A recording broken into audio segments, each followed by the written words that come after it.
différentes icônes de la liseuse, leur signification, quelles sont les actions que peuvent avoir les internautes lorsqu'ils cliquent dessus. Bon, je prends toujours mon même document, je le mets en mode lecture. Alors qu'est-ce qu'on a comme icône? On a bien évidemment, en fonction des types de liseuses, parce qu'on peut choisir différentes liseuses, une sorte de système qui permet de passer de page en page avec le numéro des pages, 16, 17, 18, etc. Les icônes principaux sont les suivants: flèche à droite, flèche à gauche, retour à première page, retour à la dernière page. Par ailleurs, en cliquant avec la souris délicatement, on a la capacité d'avoir une visibilité comme un e-book, et on a l'impression de tourner les pages d'un livre. Sinon, les icônes principaux se retrouvent en haut. Premier cas de figure, nous sommes actuellement en version e-book, on appelle ça mode publication. On peut se mettre en mode diapositive. On peut se mettre en mode vue défilante, comme un PDF. Ou on peut se mettre en mode index pour voir la totalité des pages. Ça, c'est au niveau de la présentation du livre. On retrouve notre sommaire de table des matières, en quelque sorte. Après, on a les publications associées, c'est celles qui sont dans la même souscription, dans le même dossier. Et évidemment, ici, il n'y en a que deux. Mais lorsqu'on est sur d'autres types de documents associés, tels que, par exemple, cette revue CGA Contact, quand on clique sur le répertoire, on va retrouver tous les revues qui sont dans le même dossier, c'est bien pratique.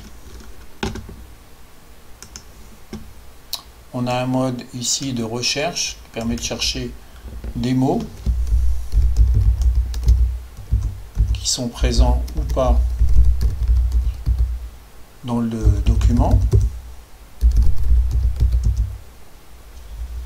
Donc on trouve dans toutes les pages du document où est-ce qu'il y a indiqué le mot commerce connecté. On a sinon un zoom qui permet de voir de façon très détaillée les éléments. En cliquant dessus, on a un retour arrière. Ce zoom là peut aussi être paramétré, enfin, peut être modifié avec cette petite flèche là.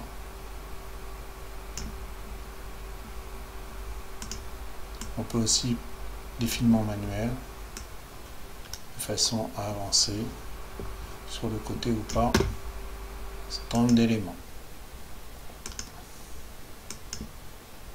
La flèche se trouve au niveau 0.